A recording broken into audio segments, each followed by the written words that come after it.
Good evening and thank you for joining us for KREM 2 News at 5. I'm Mark Hanrahan. Welcome everyone, I'm Whitney Ward. Well, the death toll from this Pacific Northwest heat wave is still climbing and there's more intense heat on the way. In Washington, at least 78 deaths are blamed on this scorching temperatures we've had, with as many as 20 of those deaths right here in Spokane County. Meantime, authorities over in North Idaho say there have been 0 deaths tied to the heat. So is that true? Our Morgan Trout joining us live in the newsroom tonight with what she found out. Morgan?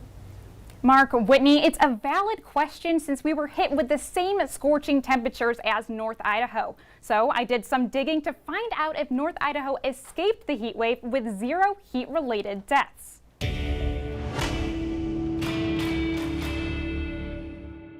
Let's start with our sources. I reached out to the Panhandle Health District, county coroners in Idaho's 5 northern counties, hospitals, law enforcement, and county commissioners. We also heard from Craig Etherton, Coeur d'Alene Fire Department spokesperson. Have you seen any heat-related deaths?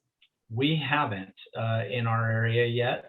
Despite Spokane County being mere miles away, no heat-related deaths are being reported in North Idaho. According to the Panhandle Health District, not a single heat-related death has been reported within the 5 counties the district serves. We wanted to investigate further. Typically, coroner's offices have the most up-to-date information, so that's where we went. Each county coroner confirmed they have not had a single case. We found the same statistic from the Coeur d'Alene Police, Kootenai Health, Kootenai County Sheriff's Office, and the Kootenai County Commissioners. So how is it possible that Spokane can have 17 confirmed and 3 most likely heat-related deaths?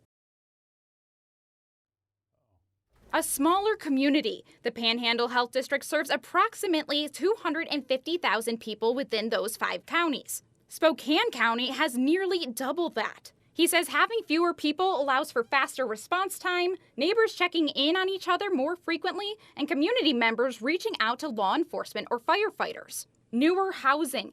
At least in Coeur d'Alene, he says a large population of the city live in homes that were built in the past 20 years. These homes are more likely to have air conditioning. And the environment. Lake Coeur d'Alene is able to provide some relief from the hot sun. We still are small enough to have that kind of tight community feel and be looking out for each other. And that's not to say that, you know, folks in Spokane don't care about their neighbors, but you know, it's a bigger town. There's a lot more people there. It's harder to proportionally be able to check on those people. So we can verify that yes, North Idaho has so far not seen any heat-related deaths. But it is important to consider the differences between the 2 regions.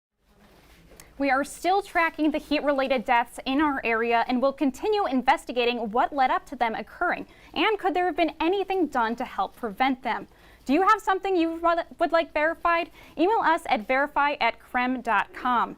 Live in the newsroom, Morgan Trout, KREM 2 News. Morgan, thank you very much. Well, today Washington State issued emergency heat exposure rules to increase protection for outdoor workers. Now employers must take additional precautions to prevent heat-related illnesses. The emergency rule, filed by the Washington State Department of Labor and Industries, aims to protect those working in agriculture, construction, and other outdoor industries. So in a statement, Governor Jay Inslee said in part, our state has rules in place to ensure these risks are mitigated. However, the real impacts of climate change have changed conditions since those rules were first written, and we are responding. The new regulations take effect on July 13th. They are in addition to existing rules. When the temperature is at or above 100 degrees, employers must respond to the extreme heat by providing shade or another sufficient means for employees to cool down and ensuring workers have a paid cool down rest period of at least 10 minutes every 2 hours. And when temperatures are at or above 89 degrees, employers also must provide water that is cool enough to drink safely, allow and encourage workers to take paid breaks to cool down, and have a plan for responding to heat-related illness. The emergency rules update all the existing rules that are in place annually from May through the end of September. So after a brief cool down into the 80s yesterday, we are now headed back into the 90s and even beyond. Yeah, meteorologist Tom Sherry joining us here in the studio tonight. And Tom, this weekend's going to be a scorcher. Boy, is it ever. Temperatures close to 100 degrees here in the Spokane area. We have a heat advisory in effect now. Everywhere you see shaded in orange, I think areas down in the lower Columbia Basin and central Washington, you will get above 100 degrees. And we're going to look for temperatures remaining in the upper 90s on Sunday and into the 90s for all of next week. Right now we're at 91 degrees and not much in the breeze department. You can see just barely a breeze out of the west at 3 miles per hour. We'll look for a high of 99 on Saturday, 97 on Sunday. I'll check the rest of your 7-day forecast, all coming up in a few minutes. For that, Tom, thank you very much. And today, Idaho Governor Brad Little issued an emergency declaration due to wildfires burning in that state. With the declaration, the governor has mobilized Idaho National Guard firefighters and air crews to help in that effort. The Idaho Department of Lands requested the emergency declaration. This is the first time the department has requested National Guard resources. The Lands Department has also requested that its own staff or anyone with fire line qualifications make themselves available for wildfire assignments. So in a written statement, the governor says, quote, "We need all hands on deck," and he is grateful that the men and the women of the Guard are able to step in to support Idaho communities. He also thanked Idahoans for taking steps to prevent human-caused wildfires during a season where Idaho is particularly vulnerable. Well, dozens of city and county employees picketed outside the Spokane County Courthouse today. Union contract negotiations are at an impasse. Yeah, the reality is they haven't really begun, even though the previous contract expired last year. Our political reporter, Casey Decker, is joining us live now here in the studio to explain why. Casey? Well, Whitney, Mark, the conflict all centers around a debate over one issue. Should bargaining between local governments and their workers' unions be done in private or in public? Until they work that out, bargaining over the contract itself can't even get started.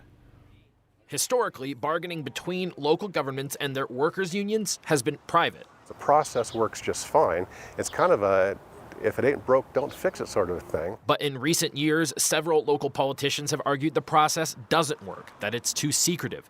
County commissioners passed a resolution requiring these meetings be public, and Spokane City voters overwhelmingly supported a charter amendment to the same effect. They said it soundly and firmly, and that is the direction that they want to go. No more backroom deals, no more closed-off discussions. The public must be allowed to observe. Those negotiations are determining how you are going to spend taxpayer dollars. The biggest expenditures are wages and salaries, and we want to make sure that the public has all the information to know how their elected officials are acting on their behalf. Union workers say it's unnecessary because the final contracts are made public before they're formally approved. Some local leaders say that's not enough. It's not that we're doing anything secret or untoward or making some sort of under-the-table deals. I mean, under-the-table deals don't work when the final work goes out there in front of the public anyways for them to review and comment. You're hiding 95% or if not 99% of the negotiations and the actual process from the public and the taxpayers. And I think that's wrong. But the biggest concern for unions, opening up these meetings would also open them up to bad faith arguments and excessive politicization. If there weren't organizations and individuals with anti-labor agendas out there, it would be no big deal. People with agendas could be disruptors.